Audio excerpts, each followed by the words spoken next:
I'm not 10 seconds ready. How many of you have ever seen those beach vacation home advertisements? It's usually a couple, sunburnt from the nose all the way down to the feet. The sun's shining, the sand's white, the water's clear blue. What's the one scene that you can take away from that? What's the one scene that means the most to you when you see those advertisements? If you're anything like me, it's when they go underwater and you see this mass, colorful coral reef. Huge. Millions of fish everywhere. They're colors of the rainbow. Now, imagine all of that gone. Completely gone. Nothing left but dead skeletons and algae. Our reefs are dying at an astonishing rate. Some estimates give it at about 95% of our reefs are on the south end of dying.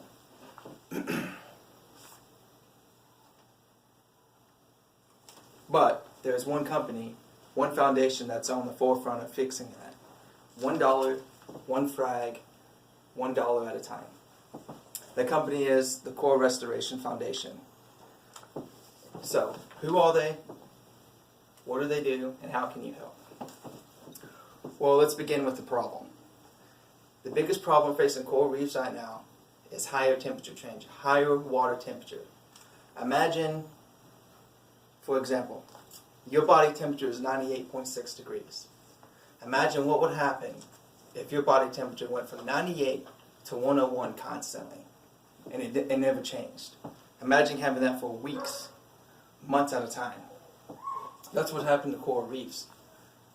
Imagine how devastating that would be to your body.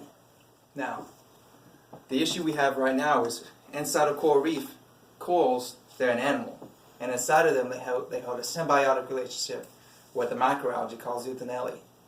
That Zooxanella feeds the coral everything it needs. Nutrients, amino acids, the minerals it needs. And in turn, the coral animal builds the structure of the coral reef. So symbiotic relationship. Well, what's happening is, among other problems, right now rising sea temperatures are messing up that symbiotic relationship to the point where the coral is expelling the algae out. Now when this happens, it's called bleaching. And bleaching looks like this. When a coral has gone from colorful, and I don't have a colorful piece of coral right here with me obviously, but imagine vibrant reds, vibrant blues, greens. Imagine it fluorescing at nighttime when the moon comes out. Sometimes as maroon as this tablecloth. When it bleaches, it turns into this bright white color. And this lack of color, I should say. The issue there is the coral has now expelled the algae. And without the algae sustaining the coral's life, the coral will starve and die. And eventually, nuisance algae, hair algae, green algae, brown algae is going to grow this coral and it's going to kill it, it's going to suffocate it. So, what's the Coral Restoration Foundation and what do? Basically, they're taking it from hobbyist scale of growing and fragging corals just like this, the tiny pieces like this, into what the industry calls frags, fragments or frags. What they're doing is they're going into the ocean, they're finding these pieces of corals that are strong, surviving, living, not damaging them but making small frags. And they're letting these frags grow. Now, instead of keeping them right back in the ocean, what they decided to do, and just made more sense, is they decided to take a page from the saltwater aquarium hobby, and apply it to research. So now, we've got troughs full of saltwater frags and of coral frags. And the Coral Restoration Foundation is growing these frags into colonies and then going down the road transplanting them into the ocean.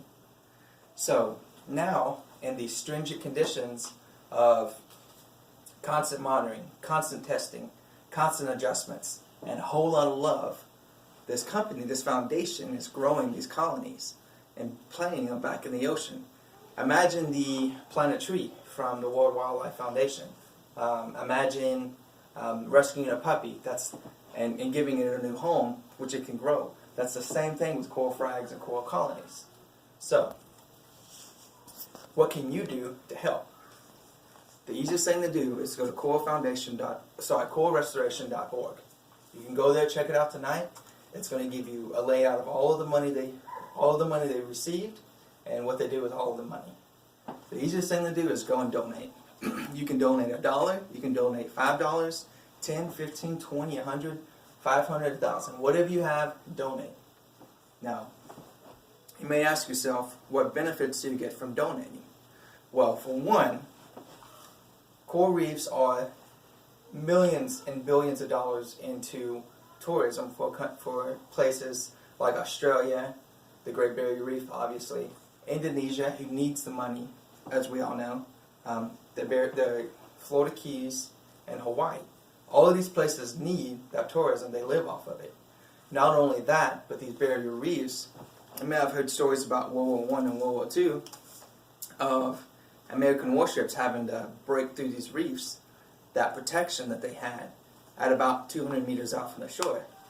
Well, that protection wasn't just there for wars. That protection protects these islands from storm surges, hurricanes, bad typhoons that come through, you name it. So what they do is they basically stop the storm surge by building a huge structure. And as we all know, the Great Barrier Reef can be seen from space. So with that, we've got millions of dollars of nutrition because of the fish that live in coral reefs for these, not even third world countries, first world countries eat the fish as well. If you've ever eaten mahi, then you know that then you know that they live close to the shore. So not only that, because coral house a symbiotic algae, what do all plants produce? Oxygen. So if you kill the coral reefs, you'll lose a quarter of the world's oxygen production because of the coral reefs. So besides donate, what else can you do? Easy, volunteer. Especially if you live in the Florida Keys, go visit the Coral Restoration Foundation. They'll put you to work today. They'll give you accounting jobs, management jobs, scientific jobs, research jobs, anything you have to bring to the table, they'll help you. If you're just someone off the street and you've never really done anything before, they'll come, volunteer your time, and they'll teach you everything there is to know. And I guarantee you'll be made a hobbyist out of it. You'll have a saltwater tank in the next 2 weeks after you started with them. And the very last thing you can do, if at the least you can do, is share. Just spread knowledge, spread the facts of what's going on in the oceans right now. Corals are a beautiful thing. If you've never seen a picture of one, I ask you please to look at a picture. Look at videos. There's a documentary that just came out last week on Netflix called Chasing Coral. Watch it. It's mind-boggling the changes that happen. So, I hope today was an eye-opener for everybody.